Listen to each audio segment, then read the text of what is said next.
तो यस्मिन् देव पृथ्वी च अंतरिक्षम ओतम मनः स प्राणेश सर्वहि तम एव एकम जानता आत्मानम अन्य वाचो विमुंचता अमृतस्य एष सेतु। जिस अधिकरण में देवलोक पृथ्वी अंतरिक्ष मन इंद्रिय प्राणों के सहित जिसमें कल्पित है, जिसमें संपूर्ण जगत कल्पित है, उस एक आत्मा को जानो, अन्य नैयायिक आदियों के अनुसार मत जानो, अन्य वाणी को त्याग कर दो, क्योंकि यह जो जिसको जानना है वो अमृत का सेतु है, यानी संसार सागर से पार कराने वाला है, वो परमात्मा ही है। अमृत से ऐसे सेतु, सेतु के समान सेतु है, वास्तव में सेतु नहीं है, परमात्मा ही सेतु है। इस प्रकार से ये वर्णन किया। इसी को में जिसमें, तो जिसमें जो आया है यस्मिन अधिकरण शब्द का किस में कल्पित है? परमात्मा में। उसी परमात्मा को जानना चाहिए। तो यहाँ पर ये वर्णन किया, तो उसी को आया था, अधिकरण का पाठ हो गया था। अच्छा अच्छा। सूत्रम प्रधानम भोक्तेषु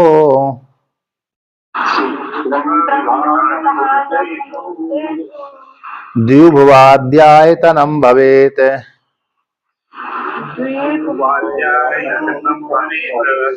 श्रुति स्मृति प्रसिद्धिभ्याम भोक्तृत्वाच्चेश्वरेतरा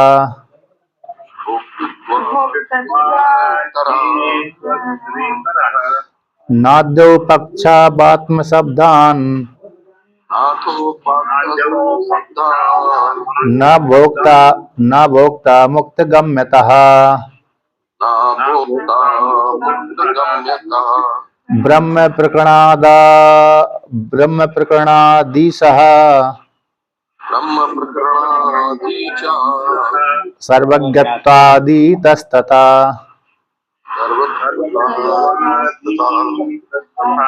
तो यहाँ पर कहते हैं कि यस्मिन जिसमें, तो जिस अधिकरण में एक कल्पित है वो कौन है?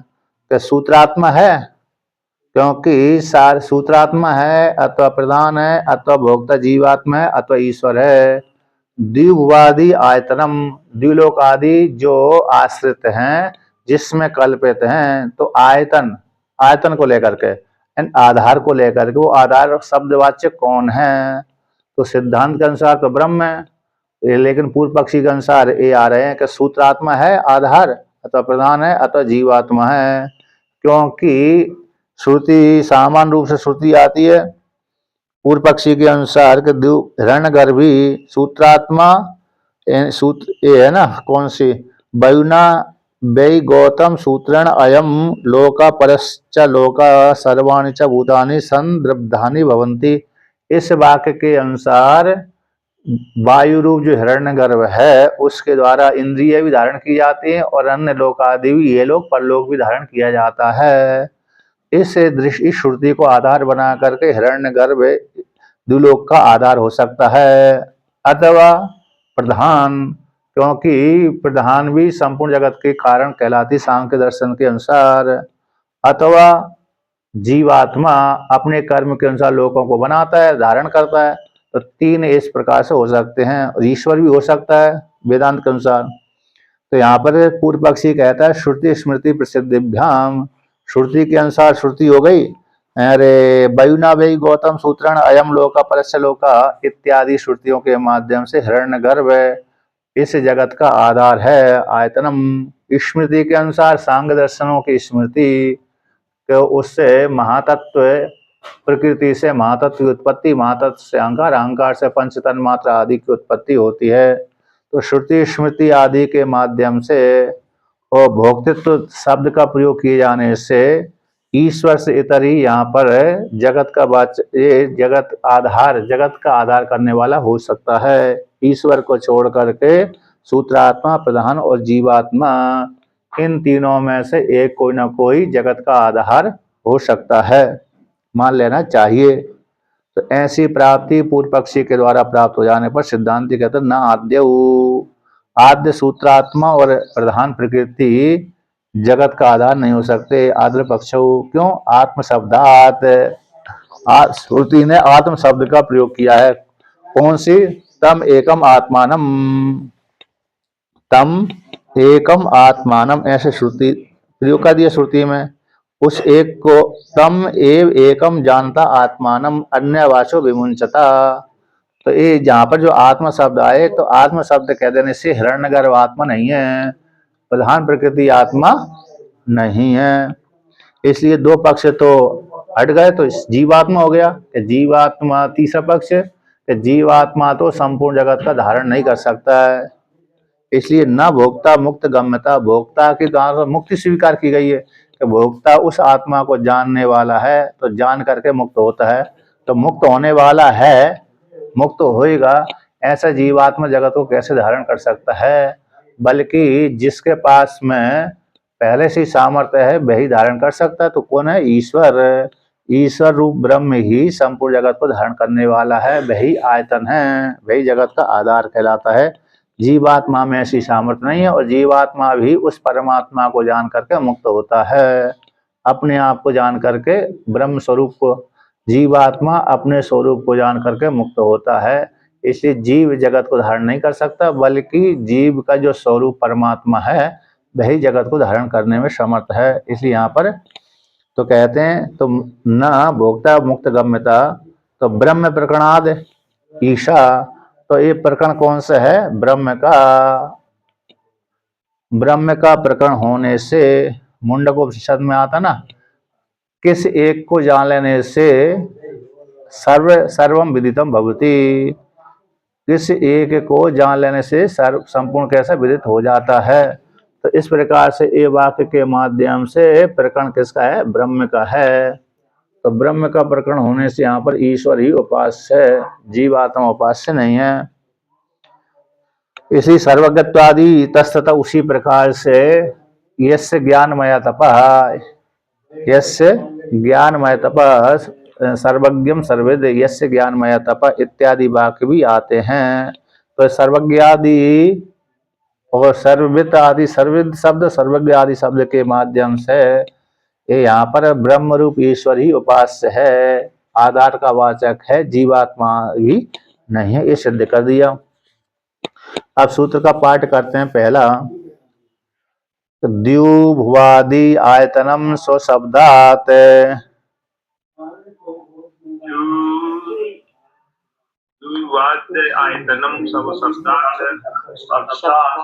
द्युभुवादि आयतनम स्वशब्दात्,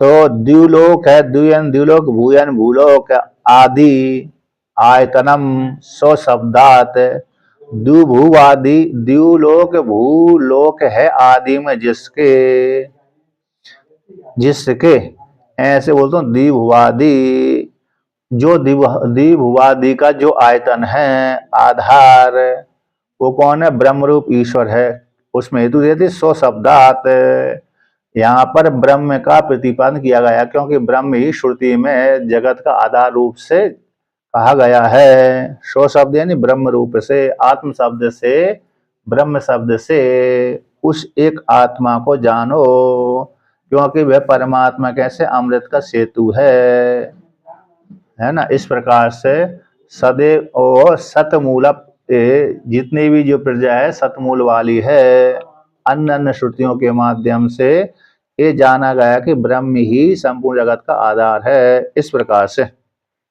तो यहाँ पर कहते हैं जिसमें द्यू है, पृथ्वी लोक है, अंतरिक्ष लोक आदि है, जिसमें कल्पित हैं, ऐसा वो द्व्युलोक आदि का अधिष्ठान कौन है? परमात्मा ही है। सो शब्दात यानी पर ब्रह्म का वाचक है, आत्म शब्दस्य, पर ब्रह्म जो आत्म शब्द है पर ब्रह्म का वाचक है। सो शब्द का अर्थ आत्मा भी होता है। सो शब्द के चार अर्थ होते हैं, आत्मा, आत्मीय, बंधु और धन। आत्मा, आत्मीय, बंधु, बांधव और धन, इस प्रकार के सब शब्द का अर्थ होते हैं। यहाँ पर आत्मा यानी आ गया स्व शब्द यानी आत्मा, तो श्रुति में जो आत्मा ब्रह्म का वाचक कहा गया है, जीवात्मा का वाचक नहीं है। श्री पर ब्रह्म का वाचक आत्म शब्द का श्रुति में विद्वान होने से, तो ये जिसमें ये कल्पित है वे आत्मा ही यहाँ पर उपास्य है, ब्रह्म ही उपास्य है, जीवात्मा उपास्य नहीं है। इस प्रकार से वर्णन कर दिया। प्रकृति उपास्य नहीं है, हिरण्यगर्भ भी उपास्य नहीं है और जीवात्मा भी उपास्य नहीं है, बल्कि ब्रह्म ही उपास्य है। अब इस प्रकार से वर्णन कर दिया। अब पुनः कहते हैं इदम श्रूयते, यहाँ पर इस प्रकार से सुना जाता है। तो क्या सुना जाता है? मुंडक उपनिषद की श्रुति कहते हैं 2:2:5 की, यस्मिन् द्यौः पृथ्वी च अंतरिक्षम ओतम मनः सह प्राणैश्च सर्वैः तम एव एकम जानता आत्मानम अन्य वाचो विमुंचतः अमृतस्य एष सेतुः। यस्मिन् अधिकरणे, तो सप्तमी जो विभक्ति होती है अधिकरण का वाचक होती है। कर्ता प्रथमा, कर्म द्वितीया, करण तृतीया, चतुर्थी संप्रदान उसके लिए, पंचमी अपादान उससे आया है, षष्ठी संबंध और सप्तमी अधिकरण का वाचक होती है। तो जिस अधिकरण में द्यौ यानी द्युलोक, पृथ्वी यानी पृथ्वीलोक, अंतरिक्ष यानी अरे अंतरिक्ष लोक, तो तीनों लोक हो गया, भूर्भुवः स्वः, सारे ब्रह्मांड आ गया। पृथ्वी, द्युलोक, पृथ्वीलोक और अंतरिक्ष लोक शब्द से पूरा ब्रह्मांड आ गया। तो जितना सारा जगत रूप ब्रह्मांड है, जिस अधिकरण में ओतम, ओतप्रोत है, आश्रित करके रहता है, ओतम आश्रित करके रहता है, किसके साथ? प्राणै सह मनः, इंद्रियों के सहित मन। तो लिंग शरीर भी आ गया, यानी लिंग शरीर आ जाने से लिंग शरीर का अभिमान देता है, हिरण्यगर्भ आ गया।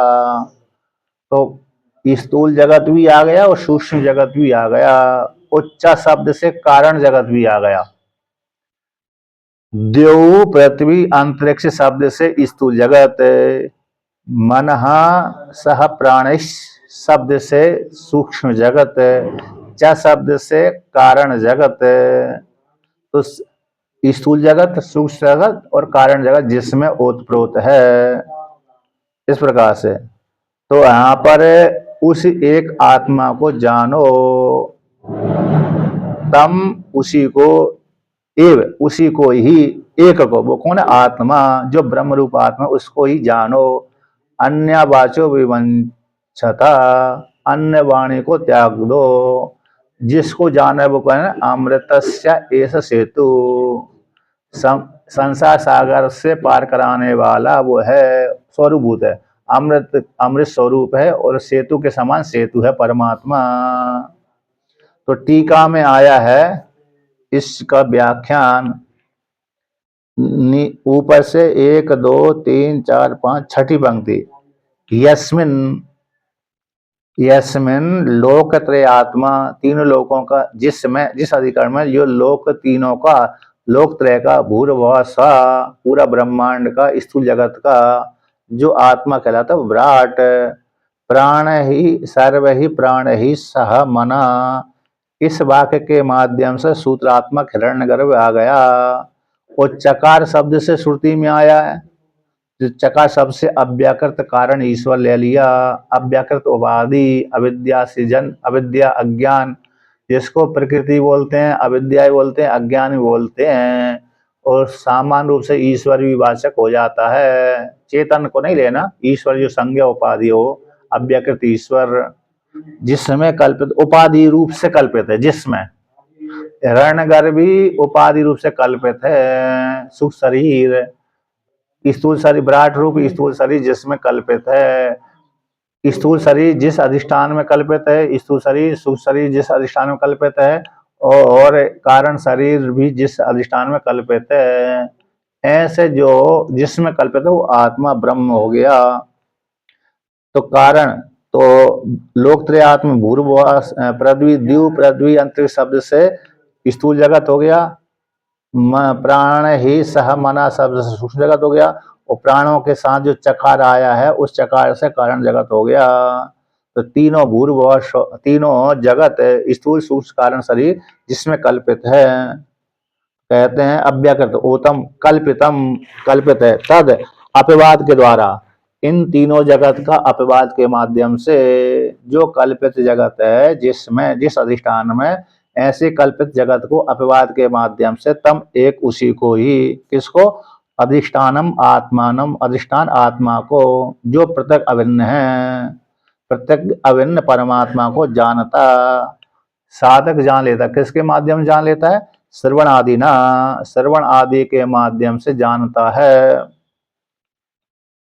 अन्य, अन्य वाचा को कह दे अन्य, यानी अनात्म वाचो, अनात्मा को विषय करने वाली जो वाणी है, उस वाणी को विमुंचता। तो अन्य अनात्मा को विषय करने वाली कौन सी वाणी है? जैसे नैयायिक आदि है, आत्मा में कई प्रकार के गुणों को आरोप कर देते हैं, तो नैयायिकों आदि को दर्शन, सांख्यवादियों का दर्शन है ना, कणाद मुनि का दर्शन, कणाद है, गौतम मुनि है, सांख्य दर्शन है, पूर्व मीमांसा दर्शन है, आस्तिकों का दर्शन है, नास्तिकों का दर्शन है, ये अन्य वाचा कहलाती है। वेदांतियों को छोड़ करके, वेदांतियों के दर्शन को त्याग कर, छोड़ करके बाकी जो 11 दर्शन हैं, उन सारे 11 दर्शनों को त्याग करके अन्य वाचा उसी के नाम से आ जाती है। तो ऐसे 11 दर्शन को त्याग करके आत्मा को जाने, तो क्योंकि वो सारे 11 दर्शन आत्मा को भी वर्णन कर देते हैं, अनात्मा को वर्णन करते हैं, लेकिन आत्मा में विशेषण डाल देते हैं, भेद बुद्धि पैदा कर देते हैं, इसी हेतु से वो अन्य कहलाए, है ना, उपाधि से जन्य कहलाते, पृथक पृथक वर्णन कर देते हैं आत्मा को, अलेख आत्मा को वर्णन कर देते हैं, इसलिए उनका दर्शन कैसा अच्छा नहीं है, तो अन्य दर्शन हो गया। तो ऐसी अनात्मा को विषय करने वाला उस दर्शन को विमुंचता, विशेष रूप से त्याग कर दो, है ना, विशेषण निशेष से त्यज्यता, विशेष रूप से निशेष रूप से त्याग कर दो, ऐसा। तो ऐसा ऐसे कहते हैं यहाँ पर, ऐसा यहाँ पर किस प्रकार से जानो? श्रवण आदि के द्वारा। तो श्रवण आदि के द्वारा तो वहां पर ये श्रुति आ जाती है, आत्मा बारे द्रष्टव्य, श्रोतव्यो, मंतव्यो, निध्यासितव्या। हे मैत्रेयी, आत्मा जानने योग्य है, उसको किस प्रकार जाना? श्रवण के द्वारा, मनन के द्वारा और निध्यासन के द्वारा, आचार्य पूर्वक। ऐसी उस आत्मा को इस प्रकार जानकर अन्य वाणी को त्याग कर दो। ऐसा ये परमात्मा कैसे? ऐसा अमृत सेतु है ना ये परमात्मा, कहते हैं बाघ विमुख पूर्वक, बाघ विमुख पूर्वक आत्म साक्षात्कार, अन्य वाणियों को त्याग करके, बाघ विमुख, विमुख यानी तो त्याग देना, मुस्लिम मुस्लिम धातु है, तो मुस्लिम मुस्लिम तो अन्य वाणी को त्याग करके, तो बाघ विमुख पूर्वक आत्म साक्षात्कार करना। ये अमृतस्य यानी मोक्षस्य, अमृत शब्द का अर्थ मोक्ष का, यानी अपार अपार असार अपार दुर्वार संसार वारिधि रूप परमा पर पारस्य सेतु एव सेतुर इव सेतु प्रापिका इति मातृवत श्रुति मुक्षुर मुक्षु मुक्षुन उपदिशति। मोक्ष का यानी असार अपार दुर्वार संसार वारिधि, जो असार है, जो संसार कैसे सार इसमें बिल्कुल नहीं है, ऐसे जिसको पार करना बड़ा कठिन होता है मोह के कारण, दुर्वार है, बड़ा संजटों का घर है, ऐसे संसार रूप वारिधि से पार होने वाला, पार कराने वाला इस सेतु के समान सेतु कौन? परमात्मा प्रापक है। ये परमात्मा यानी अपने स्वरूप को बोध कराने वाला है, ऐसे उस आत्मा को तुम जानो, है ना। अमृत का ऐसा सेतु है, यानी अमृत शब्द मोक्ष का एक सेतु है, अमृत यानी मोक्ष का, ऐसा परमात्मा कौन से? साक्षात्कार रूप जो परमात्मा सेतु के समान सेतु है ना। तो अमृत से यहाँ पर अमृत शब्द से क्या ले लेना चाहिए कि अमृत शब्द से आ जाएगा मोक्ष की प्राप्ति का जो साधन वो है, प्रापक है। तो अपार असार अपार दुर्वार संसार वारिधि रूप पर से पार का, पर से पार का, ये यहाँ पर टीका में दिया है, श्रवणादि से आत्मा को जानो, अर्थात प्रत्यगात्मा से अभिन्न जानो। यहाँ प्रत्यगात्मा माने जीव भी हो हुआ ना तुम पृथक आत्मा नहीं, हमारी स्वरूप ब्रह्म स्वरूप आत्मा, हमारी सबकी आत्मा पृथक आत्मा ही तो है, ब्रह्म है, पृथक नहीं, वो प्रत्येक आत्मा, प्रत्येक, आत्मा से अभिन्न जान हाँ, गीता में आता है। हाँ, प्रत्येक प्रत्येक आत्मा बोलते हैं, प्रत्येक आत्मा, प्रत्येक आत्मा, जो प्रत्येक आत्मा ये भी कह रहा है ना, जीव से अभिन्न जानो आत्मा को। जीव यहाँ पर सीधा सीधा ब्रह्म हो गया। नहीं तो प्रत्यगात्मा माने क्या हो गया? प्रत्येक आत्मा यानी ब्रह्म है। जीवात्मा को परमात्मा के साथ एक कर लिया, एक हो गया प्रत्येक। यहाँ पर अधिष्ठान स्वरूप आत्मा को, तो उसी का विशेषण है अधिष्ठानम आत्मानम पृथक अभिन्नम। तो प्रत्येक अंतरात्मा, प्रत्येक माने अंदर भीतर। हाँ, तो अंदर भीतर जो अंतःकरण में आत्मा है उसी को प्रत्येक आत्मा कहते हैं। प्रत्येक माने अंदर भीतर, भीतर भी है, तो उसको इसका वाचक होगा ब्रह्म। प्रत्येक आत्मा से अभिन्न है। ब्रह्म को जानो, ब्रह्म हमारी प्रत्येक आत्मा से अभिन्न है। प्रत्येक माने भीतर जो आत्मा हमारी अंतःकरण में अवच्छिन्न है, कूटस्थ साक्षी है, उसी को कहते हैं प्रत्येक माने भीतर। भीतर अंतर शरीर माने अंतःकरण के अंदर जो आत्मा है वही प्रत्येक आत्मा है। प्रत्येक माने भीतर होता है, अंतर। जी जी बिल्कुल सही है। प्रत्येक आत्मा माने जो आत्मा शरीर के अंदर दायरे में आने वाली आत्मा, हमारे अंतःकरण में जो आत्मा निवास कर रही है उसी को प्रत्येक आत्मा बोलते हैं। प्रत्येक, और उससे अभिन्न जो है समझना, आत्मा जो सर्वव्यापी है, हमारे चेतना के बाहर भीतर शरीर के जो आत्मा है उसके कूटस्थ को एक मानना, वो अभिन्न मानना है। प्रत्येक आत्मा हमारी ब्रह्म से अभिन्न है, ये समझ लेना, यही वेदांत का सार है। हमारा जो आत्मा है इसमें अवच्छिन्न नहीं है, केवल अंतःकरण में शरीर में, सर्वव्यापी बाहर भीतर सब जगह वही चेतना व्याप्त है। इसी से अभिन्न समझना, वही प्रत्येक आत्मा से अभिन्न समझना है ना स्वामी जी? जी जी जी जी। तो यहाँ पर ये है, ब्रह्म का ही वाचक हो जाता है, जी तत्वमसि महावाक्य जाता है। कौन सा जाता है? तत्व महावसी, तत्व महावसी है, तत्वमसि महावाक्य, हम ब्रह्मासि महावाक्य, चारों महावाक्य जाते हैं। इसलिए प्रत्येक आत्मा अभिन्न ये है, ये शब्द वेदांत का प्रमुख टर्मिनोलॉजी है। वेदांत जी जी जी, हर जगह आए, ये तो सामान्य चीज है। अधिष्ठान आत्मानम इसी का ही विशेषण है, क्योंकि यहाँ पर अधिष्ठान जो आत्मानम है, ये जो उस द्वितीया का एक वचन है, उसी प्रकार से पृथक अभिन्न भी द्वितीया का एक वचन है। ऐसे उसको जो परमात्मा स्वरूप है, जीवात्मा तत्वमसि महावाक्य का शोधन हो गया। एक रूप आत्मा को तुम जानो, है ना, जानता है तुम जानो, इसके माध्यम से श्रवण आदि के द्वारा। तो सभी जीवों के साथ जो अभिन्नता को प्राप्त हुआ व्यापक परमात्मा, उसको तुम जानो इस प्रकार से। तो ऐसा जो परमात्मा है वो अमृतेन मोक्ष का, यानी मोक्ष का, यानी अपार असार अपार दुर्बार संसार रूप बारिदी, इन संसार सागर, बारिदी बोलते संसार सागर का पर से पार पहुंचाने के समान, सेतु के समान सेतु ये परमात्मा है, प्रापक है। ऐसे उस सेतु परमात्मा को तुम जानो। तो श्रुति क्या करती है? मोक्ष मातृ के समान, माता के समान श्रुति मोक्षों को उपदेश करती है। इस प्रकार से तुम जान लो उस आत्मा को और संसार सागर से मुक्त हो जाओ, इस प्रकार से। अब यहाँ पर ये वर्णन कर दिया। तो इति, इस श्रुति के माध्यम से जाना गया कि परमात्मा ही उपास्य है। अब पूर्व पक्षी यहाँ पर आता है, अत्र यद एतद, इस श्रुति में यद एतद द्यू प्रवृत्ति नाम ओतत्व वचनाद आयतनम किंचित अवगम्यते।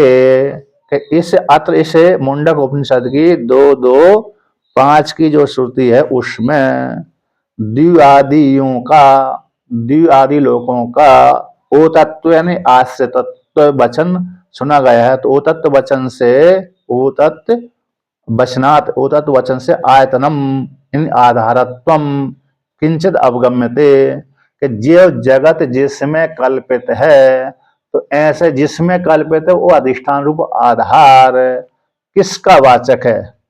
तत् किम, क्या है? किम पर ब्रह्म अवोश्वित स्याद अवोश्वित अर्थांतरम इति संदीयते कि यहाँ पर जिस अधिष्ठान में द्विलोकादि कल्पित हैं, तो वह जिसमें कल्पित हैं वे आधार, जो किंचित आधार जाना गया है, वह आधार क्या है?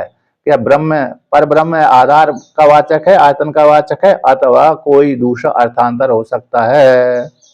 अर्थांतर से जीवात्मा हो सकता है और हिरण्यगर्भ हो सकता है, प्रधान प्रकृति हो सकती है, कौन हो सकता है? ऐसे संदेह हो जाने पर संदेहते संदेह होता है। तो संदेह हो जाने पर यहाँ पर वर्णन करते हैं। तो पूर्व पक्षी कहता, सिद्धांती पूछता है भाई अर्थांतर क्या लगता है आपको? तो भाई हमको तो ये लगता है। तो तत्र श्रुतौ, उस श्रुति में अर्थांतरम किमपि आयतनम स्याद इति प्राप्तम, उस श्रुति में जो यस्मिन जिसमें द्विलोकादि कल्पित है, जो अर्थांतर है, किमपि कुछ न कोई आयतन स्याद है, कोई न कोई आयतन सुना गया है। तो आधार कौन है? आश्रित, आधार आदि भाव, आधार आदि भाव। तो किमपि आयतनम स्यात्, अर्थांतर किमपि आयतन हो सकता है, ऐसी प्राप्ति हो जाने पर कौन है? तो ये है।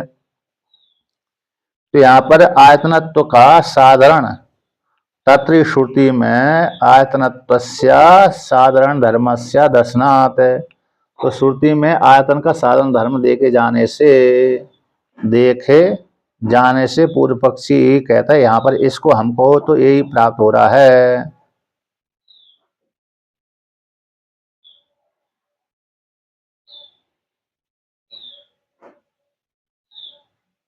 अब यहाँ पर कहते हैं, यहाँ पर क्या कहते हैं कि अर्थांतर किमपि आयतनम, अर्थांतर का कुछ आयतन प्राप्त होता है, अर्थांतर का स्याद इति प्राप्तम। तो कस्मात, किस कारण से अर्थांतर की प्राप्ति हो रही है? कौन है अर्थांतर? के अमृतस्य एष सेतु इति श्रवणात्, तो श्रुति में आया कि अमृत का ये सेतु है, परम अमृत का। तो यहाँ पर पूर्व पक्षी अमृत शब्द से ब्रह्म ले लेता है, तो ब्रह्म का ये सेतु, तो ब्रह्म भिन्न हो गया और सेतु अलग हो गया। तो ब्रह्म शब्द ले लेने से भिन्न हो गया, क्योंकि षष्ठी है, तो षष्ठी संबंध को बोध करा, इससे भिन्न इस वर्ण होता है। तो यहाँ पर अमृत, टीका में आया तीसरी पंक्ति, अमृतस्य ब्रह्मणा सेतुरिति, तो षष्ट्या ब्रह्मणो भिन्नत्वेन सेतोः श्रवणात् एष शब्द परामृष्टम द्विभुवादि आयतनम अब्रह्म एव सेतुर इव सेतु इति, क्योंकि यहाँ पर अमृत शब्द ब्रह्म का वाचक है, अमृत ब्रह्म का सेतु है। इस प्रकार से तो षष्ठी विभक्ति के द्वारा ब्रह्म से भिन्न रूप सेतु से भिन्न सेतु का श्रवण होने से, ब्रह्म से भिन्न सेतु का श्रवण होने से और ऐसे शब्द का साथ परामर्शक खोजने से, तो द्विभुवादि का आयतन अब्रह्म ही होना चाहिए। सेतु शब्द के माध्यम से, सेतु शब्द के माध्यम से अब्रह्म ही होना चाहिए, क्योंकि अमृतस्य शब्द से हमने जब षष्ठी विभक्ति ले ली, अमृत शब्द जो षष्ठी का वाचक है, वहां उसका अर्थ हमने ब्रह्म ले लिया, तो उस ब्रह्म से भिन्न कोई जड़ ही होना चाहिए, अब्रह्म ही होना चाहिए जो प्रापक हो। जैसे नदी में बनने वाला पुल कैसा होता है, डैम बांध आदि ही जड़ ही होता है, तो एक पार से दूसरी पार ले जाता है। उसी प्रकार से यहाँ पर तो यहाँ पर जैसे अमृत बोल दिया है अरे चेतन को, ब्रह्म का बोल दिया, उससे भिन्न कोई दूसरा ही अब्रह्म यहाँ पर सेतु का वाचक होना चाहिए, तो वही आधार है। क्योंकि भेद का श्रवण किया, षष्ठी विभक्ति और प्रथमा व्यक्ति में भिन्नता होने से, भेद का श्रवण होने से, तो सेतु अमृत से षष्ठी है और सेतु प्रथमांत है, तो यहाँ पर भेद का श्रवण होने से सेतु इति श्रवणाच्चा, इस वाक्य के माध्यम से परमात्मा को छोड़ करके कोई जड़, कोई दूसरा ही इस जगत का आधार होना चाहिए, ऐसा पूर्व पक्षी का कहना है।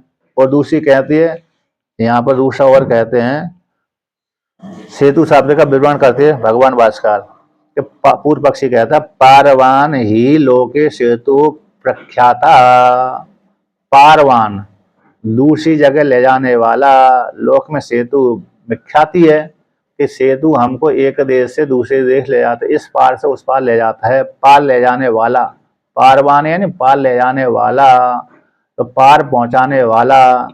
इस पार से उस पार पहुंचाने वाला सेतु होता है, लोक में विख्यात है। उसी प्रकार से इस सेतु के समा परमात्मा अमृत कैसे हो गया, पार पहुंचाने वाला हो गया, तो भिन्न ही हो गया। इसी अनंत अनंत काल से अपार, अनंत काल से अपारम देश से जल विदारक के मुख्य सेतु का ग्रहण संभव न होने से गौण सेतु के ग्रहण होने पर, ग्रहण के कर्तव्य किए जाने पर मुख्य सेतु बिना भूत पार्वतम, मुख्य सेतु के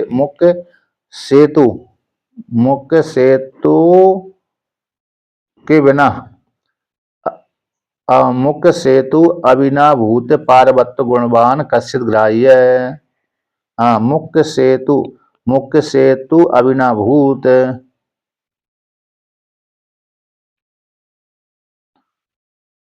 मुख्य सेतु अबिनाभूत पार्वत्य गुणवान एवं कश्चित ग्राह्य, न तो मुख्यस्य अनियत विधारण गुणत्वात् ईश्वर इति भावा। यहाँ पर कहते हैं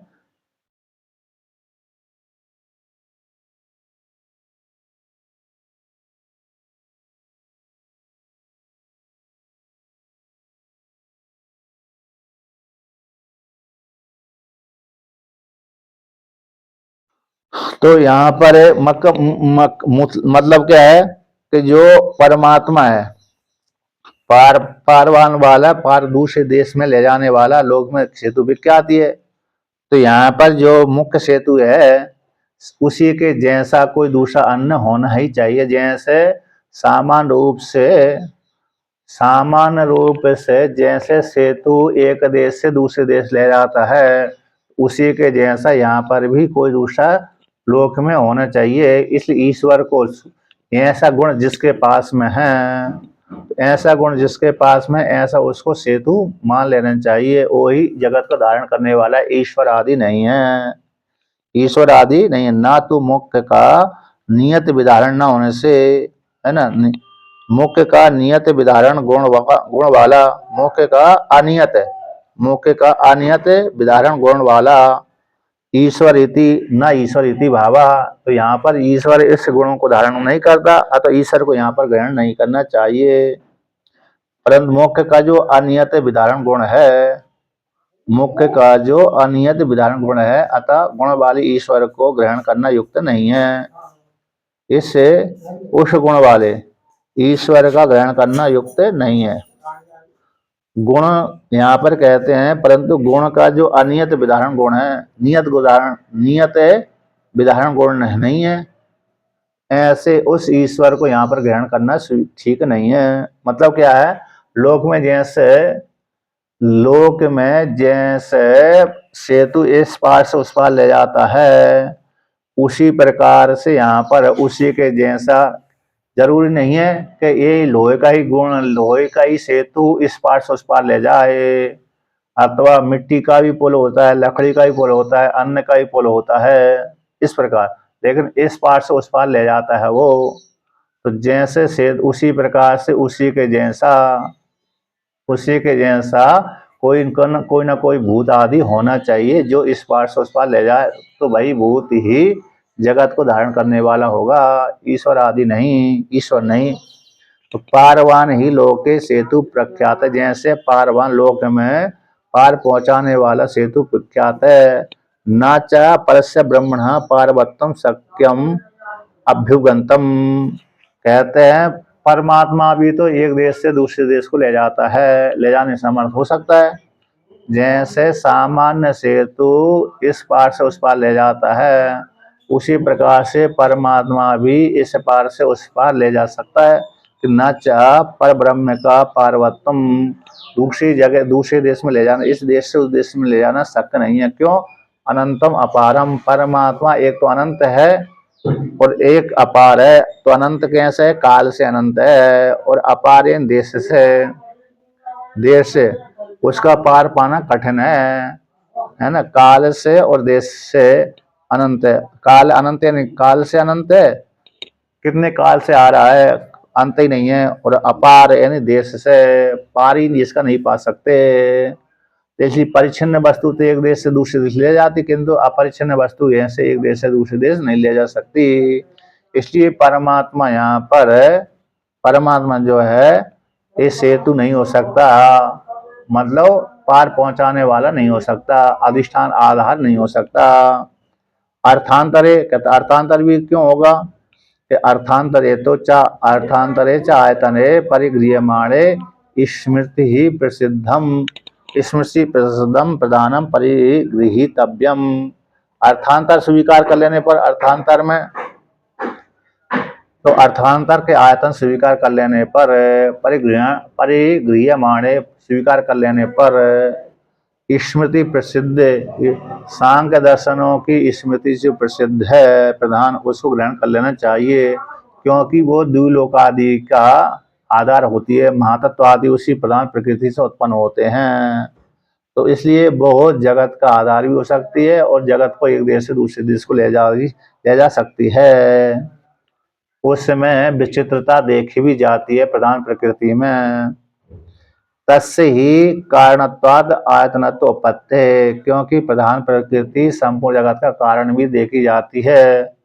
सांख्य दर्शनों के द्वारा परिकल्पित जो प्रकृति है वह उस प्रकृति संपूर्ण जगत का कारण उसे ही स्वीकार की गई है। कारणत्व होने से आयतनत्व उत्पत्ति, उसमें प्रधान प्रकृति में आयतन की उत्पत्ति स्वीकार की गई है, उत्पन्न हो जाती है, इसलिए प्रधान प्रकृति ही जगत का प्रति कारण है।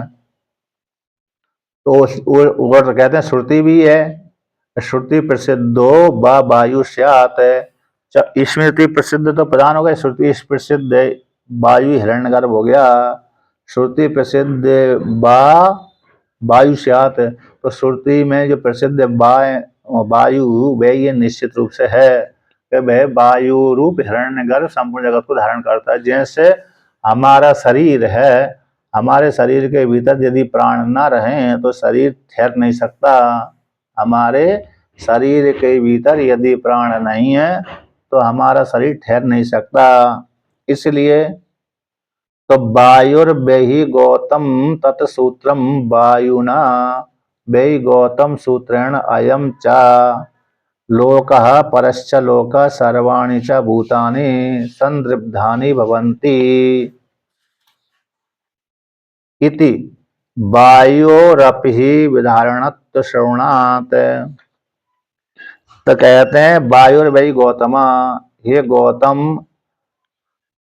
वै निश्चित रूप से अवधारण करने के लिए, ये गौतम तत्सूत्रम, वायु ही सूत्र है, हिरण्यगर्भ है। जो वायु दिख रही है महावायु वह हिरण्यगर्भ है। वायु ना वै गौतम सूत्रेण अयम लोकः परस्य लोकः सर्वाणि भूतानि संदृब्धानि भवन्ति। हे गौतम, इसी वायु सूत्र के द्वारा, इन हिरण्यगर्भ के द्वारा, जो वायु कौन है हिरण्यगर्भ है, उसी वायु रूप हिरण्यगर्भ के द्वारा, सूत्रात्मा के द्वारा, लिंग शरीर के द्वारा, समष्टि में हिरण्यगर्भ हो गया, व्यष्टि में लिंग शरीर हो गया, समष्टि में महावायु हो गई, वही हिरण्यगर्भ कहलाता है। ऐसे हिरण्यगर्भ जो महावायु रूप जो सूक्ष्म शरीर है वह यह लोक परलोक को, इस लोक को परलोक को, तो इस लोक परलोक दोनों को, अध्यात्म और देवत में अथवा पूरे ब्रह्मांड को ये धारण, सर्वाणि भूतों को संदृब्धानि भवन्ति धारण करता है, ग्रथितानि। तो यहाँ पर टीका में आया जैसे लोक में यथा लोके 541 नंबर पृष्ठ पे जैसे आया है, जैसे लोक में मणियां सूत्र के द्वारा ग्रथित होती हैं, धागे के द्वारा जैसे मणियां ग्रथित होती हैं, उसी प्रकार से हे गौतम समष्टि लिंगात्मक जो वायु है, हिरण्यगर्भ है, उसके द्वारा स्थूल जो सारे भूत हैं, हमारा स्थूल शरीर संदिग्धानि भवन्ति, ग्रथितानि भवन्ति, ग्रथित होते हैं, एक दूसरे से जुड़े रहते हैं। जैसे धागे से मणियां जुड़े रहते हैं और आश्रय करके रहते हैं, उसमें गुथे रहते हैं, धागे में सारे फूल आदि गुथे रहते हैं, इसलिए धागा उनको धारण करने वाला होता है, माला को बनाने वाला होता है। उसी प्रकार से हमारा जो सूक्ष्म शरीर है, स्थूल शरीर का धागा कहलाता है। उसी प्रकार समष्टि में महावायु अथवा हिरण्यगर्भ संपूर्ण ब्रह्मांड को धारण करने वाला होता है। इस हेतु से इस वाक्य के माध्यम से ये आयतन इति वायुर अपि विधारणत्व श्रवणात्, वायु का विधारण सुना गया। इसी वायु रूप हिरण्यगर्भ ही संपूर्ण जगत का आधार हो सकता है आयतन शब्द के माध्यम से। यस्मिन जिसमें द्विलोकादि कल्पित है, ऐसे श्रुति में जिसमें जो अधिष्ठान शब्द है वह अधिष्ठान शब्द यहाँ पर वायु का भी वाचक हो सकता है। दो विकल्प हो गए, प्रधान स्मृति प्रसिद्ध प्रधान हो गया, श्रुति प्रसिद्ध हिरण्यगर्भ हो गया। अथवा तीसरा विकल्प करते हैं शरीरो वा स्यात्, क्योंकि शरीर भवति शारीरो, जीवात्मा शरीर में जीवात्मा रहता है तो वह भी जगत को धारण करता है। तो शारीरो वा स्यात् तस्यापि भोक्तृत्वात् भोग्यम प्रपंचम प्रति आयतनत्वोपत्तेर इति, तस् उस जीवात्मा का भोक्तृत्व सुना गया है। इसलिए भोग्य प्रपंच के प्रति ही उस चेतन आत्मा जीवात्मा का आयतनत्व उत्पन्न हो जाता है, क्योंकि संपूर्ण जो जगत है चेतन जीवात्मा के लिए बना है। जैसे हम गृह मकान आदि है अपने भोग के लिए ही बनाते हैं, दूसरे के भोग के लिए नहीं बनाते, है ना। अपने सुख सुविधा के लिए हम क्या बनाते हैं, घर आदि का निर्माण करते हैं, आश्रम आदि का निर्माण करते हैं हम अपनी सुविधा के लिए। उसी प्रकार से जीवात्मा संपूर्ण जगत का जो निर्माण करता है वो अपने भोग के लिए ही करता है, दूसरे के लिए नहीं। इसलिए भोग्यत्व जीवात्मा भोगों का भोक्ता होने से, इसलिए भोगों के लिए कोई ना कोई गृह निर्माण आदि चाहिए, तो ब्रह्मांड का निर्माण कर लिया, इसलिए जीवात्मा जगत का आधार कहलाएगा। इस प्रकार से ईश्वर को छोड़ करके प्रधान प्रकृति, हिरण्यगर्भ और जीवात्मा आयतन हो सकते हैं। ऐसी पूर्व पक्षी के द्वारा प्राप्त हो जाने पर सिद्धांति कहता है साधुत्वेन सेतु शब्दोपत्ति से, और दूसरा अमृत से ऐसा सेतु, अमृत से ऐसा सेतु भी आया है, अमृत का वह सेतु है, तो इसलिए तो अमृत में और सेतु शब्द में कैसा है, भिन्नता है। दो विभक्ति का वाचक है, एक षष्ठी विभक्ति का वाचक है, प्रथमा विभक्ति का वाचक है, तो दो विभक्ति में भेद की सिद्धि होती है। तो भेद की सिद्धि हो जाने से यहाँ पर जीवात्मा भी जगत का वाचक हो सकता है, मतलब जगत को धारण करने का वाचक हो सकता है आयतन शब्द का। इसलिए तो सेतु शब्द भी जीवात्मा उत्पन्न हो जाता है। सेतु शब्द है द्वितीय रूप से, सद्वितीय रूप से सेतु शब्द से किसका वाचक हो सकता है कि जीवात्मा का ही वाचक हो सकता है। इसे जीवात्मा भी जगत का आयतन बन सकता है, क्योंकि अमृतस्य शब्द से ब्रह्म ले लिया, तो ब्रह्म तो आयतन नहीं हो सकता, क्योंकि सेतु शब्द आगे वर्णन कर दिया। इसलिए और ऐसा सेतु जिसमें कल्पित है जगत वह सेतु है, ऐसा शब्द तो अधिष्ठान, इस अधिष्ठान में कल्पित है वह सेतु है। तो सेतु शब्द जब जीवात्मा का वाचक हो तो आधार किसका वाचक हो गया, जीवात्मा का ही वाचक हो गया। तो जीवात्मा में जगत कल्पित है, इस प्रकार से स्वीकार कर लिया था। कर लिए जाने पर जीवात्मा उपास्य हो जाएगा। चाहे जीवात्मा को उपास्य मानो, चाहे प्रधान प्रकृति को उपास्य मानो, चाहे हिरण्यगर्भ को उपास्य मानो, ईश्वर उपास्य नहीं है। इस प्रकार से पूर्व पक्षी के द्वारा प्राप्त हो जाने पर सिद्धांति कहता है एवं प्राप्ति इदम आहा। इस प्रकार से प्राप्त हो जाने पर सिद्धांति कहता, हम कहते हैं क्या कहते हैं, द्युभुवादि आयतनम इति। द्युभुवादि है जिसमें कल्पित, द्युलोक भूलोक है आदि में जिसके बोलते हैं द्विभुवादि, जो द्विभुवादि का आयतन आधार है। आयतन शब्द आधार का वाचक होता है इति। अब उसी को इस सूत्र का जो भाग है उस सूत्र के व्याख्यान करते हैं। द्यौश्च भूश्च इति द्विभुवौ, द्वंद्व समास, क्या कहती है, द्वंद्व समास। च शब्द से द्वंद्व समास आता है। द्यौश्च भूश्च इति द्विभुवौ, तो फिर कर्म अब कह रहे हैं भौरी समास, द्युभुवा द्युभुवौ द्युवौ आदौ यस् स तदिदम द्युवादी।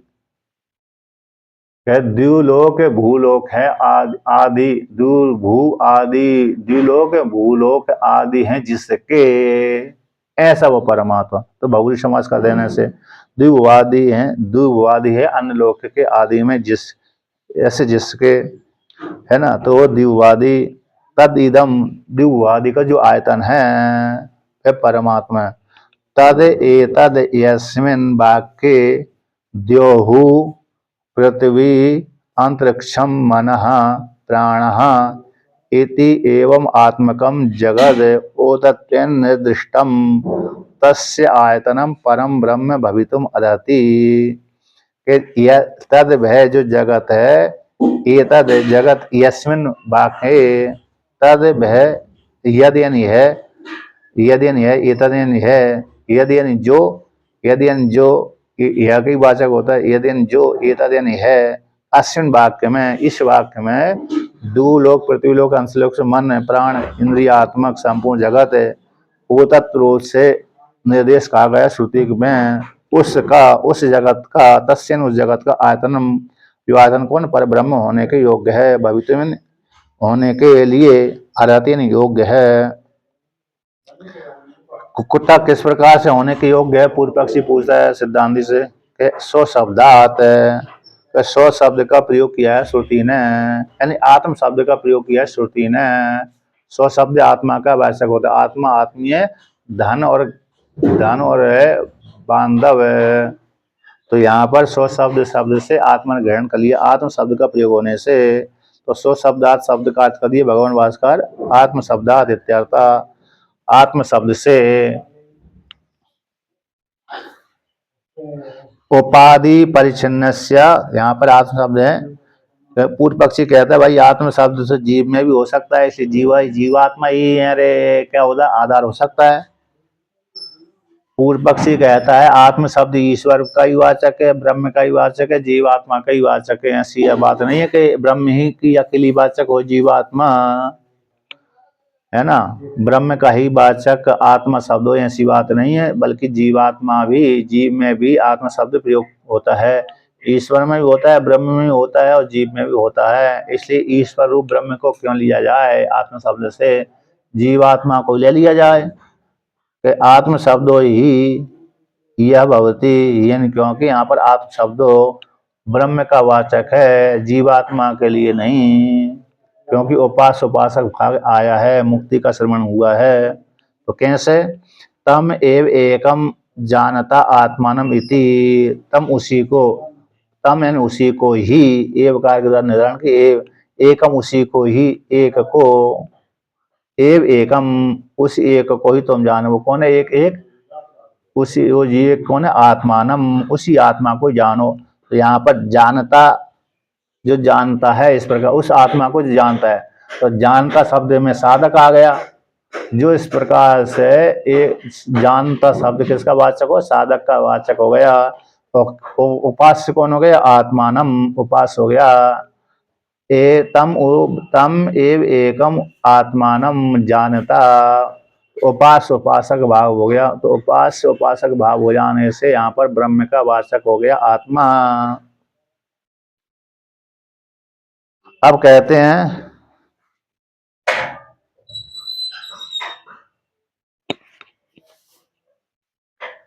उपाधि, तो यहाँ पर कहते हो उपाधि, उपाधि परिच्छिन्न से जीव से सर्वस्तु प्रतिकृत मुख्यम नास्ति। उपाधि से परिच्छिन्न जो जीवात्मा है, उपाधि से परिच्छिन्न जो जीवात्मा है, ऐसे जीव का संपूर्ण वस्तुओं का प्रतिकृत्व प्रधान रूप से संभव नहीं है ना। उपाधि से संपूर्ण उपाधि परिच्छिन्न होने के कारण मुख्य रूप से सब वस्तुओं का अंतर नहीं हो सकता। प्रतिकृत्व यानी अंतर, सभी का मुख्य नहीं हो सकता। तो सर्व वस्तुओं का प्रतिकृत्व यानी भीतर अंतर है। जीव उपाधि से परिच्छिन्न जीवात्मा का संपूर्ण वस्तुओं का पृथक यानी आत्मा यानी अंतरत्व आत्मा नहीं हो सकता, क्योंकि जीवात्मा तो उपाधि से युक्त है। तो सभी जगह जीवात्मा गया भी नहीं है। ब्रह्म तो सभी जगह गया हुआ है, लेकिन जीवात्मा सभी जगह नहीं गया, क्योंकि उपाधि से ग्रसित है। इसी उपाधि से अब वही जीवात्मा जब ब्रह्म हो जाता है तो सभी जगह पहुंच जाता है, लेकिन जब तक उपाधि से युक्त रहता है जीवात्मा तब तक जीवात्मा अपने को एक देश में ही मानता है कि मैं एक देश वाला हूँ। लेकिन ब्रह्म में उपाधि से रहित रहता है, इसलिए अपने को सभी देश में मानता है, काल से भी देश में भी मानता है, इसलिए संपूर्ण जगत को धारण कर लेता है। सभी जगह गया हुआ है ईश्वर, लेकिन जीवात्मा सभी जगह नहीं गया, इसलिए सभी का पृथक आत्मा नहीं हो सकता जीवात्मा। अब और आगे कहते हैं,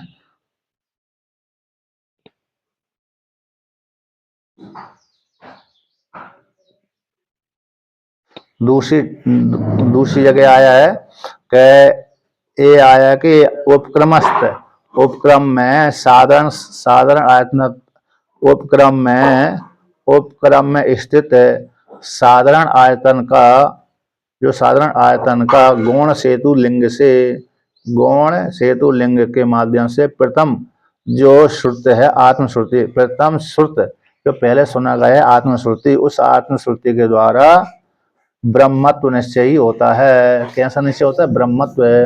किस प्रकार से? तो उसी को यहाँ पर कहते हैं कि आत्म शब्दस्या परमात्म परिग्रहे सम्यक अवकल्प्यते न अर्थांतर परिग्रहे, कि आत्म शब्द का जब हम परमात्मा पर ग्रहण करेंगे तब तो सभी के भीतर आत्मत्व की प्राप्ति उसकी हो जाएगी। सम्यक रूप से अवकल्प्यते, तो आत्मत्व की प्राप्ति हो सकती है उसमें, अर्थांतर ग्रहण करने पर नहीं, क्योंकि जीवात्मा तो परिच्छिन्न ही अपने को मानता है, तो सभी के भीतर कैसे हो सकता है, सभी को कैसे धारण कर सकता है।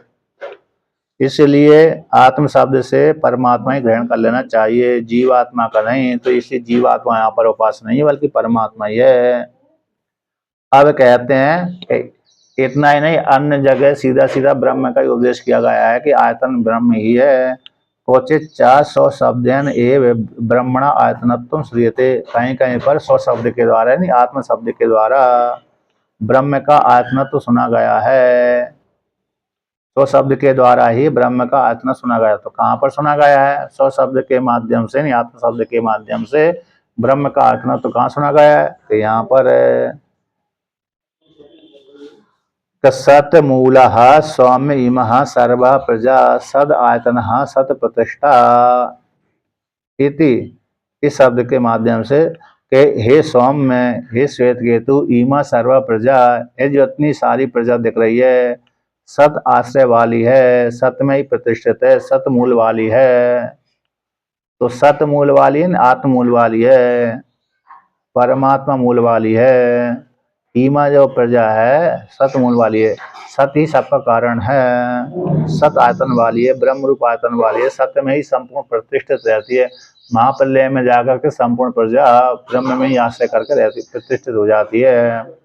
तो 100 शब्देन एव 100 शब्देन एव च यह पुरस्ताद उपरिष्टात् च ब्रह्म संकीर्त्यते, 100 शब्द के माध्यम से पूर्व में और आगे भी ब्रह्म का ही कीर्तन किया गया है। स्वयं आत्मा, आत्मा ब्रह्म के पुरुष एव इदम विश्वम कर्म तपो ब्रह्म परामृतम, कहते पुरुष ही इदम सर्वम विश्वम कर्म, ये जो पुरुष दिख रहा है पूर्णातिथि पुरुष, ये कहते हैं संपूर्ण विश्व पुरुष है, और पुरुष ही तप है, पुरुष ही ब्रह्म है, पुरुष ही पर अमृत है, परामृत है, सबसे उत्कृष्ट पर, यानी दूसरा उत्कृष्ट अमृत स्वरूप परमात्मा ही है। तो इसलिए वो पर अमृत को ना ब्रह्म ही है, इसलिए यहाँ पर ब्रह्म का आगे पीछे वर्णन किया गया है। इस प्रकार श्रुति एक श्रुति कह देती है प्रजा की उत्पत्ति सदैव मूल वाली है, स्थिति आयतन वाली उसी में रहती है, लय प्रतिष्ठा भी ब्रह्मवासी सत शब्द के द्वारा चांदोग्य में ब्रह्म का आयतनत्व श्रुत होने से अत्रापि यहाँ पर उसी प्रकार स्वीकार कर लेना चाहिए। अब और भी आगे कहते हैं, टीका में आया है कि इसमें जिसमें देवलोक है तो इस वाक्य से पूरे उत्तर वाक्यों में पुरुष और ब्रह्म आदि शब्द के माध्यम, पुरुष शब्द के माध्यम से, ब्रह्म आदि शब्द के माध्यम से ब्रह्म का कीर्तन किया गया है। मध्य में भी ब्रह्म को ही ग्रहण कर लेना चाहिए। पुरुषिति पूर्व वाक्यम ब्रह्म एव उत्तर वाक्यम सर्वासु दिक्षु स्थितम सर्वम ब्रह्म इत्य, सारे दिशाओं में ब्रह्म ही स्थित है। अब उसी को दूसरी श्रुति कहती है ब्रह्म एव इदम अमृतम पुरस्ताद ब्रह्म पश्चाद ब्रह्म दक्षिणतस्य च उत्तरेण इति च, ये दूसरी मुंडक उपनिषद की श्रुति है 2:2:11 की के ब्रह्म एव इदम अमृतम, ये जो ब्रह्म देख रहा है वे अमृत स्वरूप है। पूर्व में ही ब्रह्म, पुरस्ताद में पूर्व में ब्रह्म है, पश्चात बाद में ब्रह्म रहता है, दक्षिण पूर्व पश्चिम उत्तर दक्षिण 10 दिशाओं में परमात्मा ही परमात्मा है, ब्रह्म है। जितनी भी 10 दिशाएं पूर्व पश्चिम उत्तर दक्षिण, एक शब्द में कहे स्वामी जी तो ठसाठस ब्रह्म ही है। जी जी ठसा ठस है, सभी जगह गया हुआ है। नैऋत्य वायव्य ईशान्य और आग्नेय, ये ऊपर और नीचे ये 10 दिशा कहलाती हैं। पूरब है, पश्चिम है, उत्तर है, दक्षिण है, 4 दिशा हो गई। नैऋत्य वायव्य ईशान और आग्नेय ये 4 8 हो गई, और ऊपर और नीचे 10 हो गई। तो 10 दिशाओं में ब्रह्म ही गया हुआ है। इसलिए ब्रह्म ही संपूर्ण जगत का पृथक आत्मा भी है और आधार भी है। तत्र तत्र तत्र तु आयतनत्व, आयतन और आयतनवद भाव श्रवणात्, उसी परमात्मा में ही आयतनत्व और आयतनवद भाव का श्रवण होने से, आधार आदि का भाव श्रवण होने से, तो आधार हो गया परमात्मा, आदि हो गया जगत, आधार हो गया परमात्मा, आदि हो गया जगत। इसलिए ब्रह्म सर्वम ब्रह्म इति सामानाधिकरण्यात्, सब कुछ ब्रह्म ही है, सर्वम ब्रह्म, तो संपूर्ण जगत ब्रह्म में ही कल्पित है। इसी ब्रह्म संपूर्ण जगत का आधार है। सामानाधिकरण के माध्यम से सर्वम शब्द से जगत भी आ रहा, ब्रह्म भी आ रहा, ब्रह्म है, तो संपूर्ण जगत ब्रह्म में ही कल्पित होने से ब्रह्म संपूर्ण जगत का आधार भी है। इसलिए इस प्रकार से तो यस्मिन जिसमें जो जगत कल्पित है वो ब्रह्म ही है। तो ब्रह्म की यहाँ पर उपासना की गई है, जीवात्मा आदि उपास्य यहाँ पर नहीं है। इस प्रकार से वर्णन कर दिया। अब आगे का पाठ फिर करते हैं। 544 पे चले।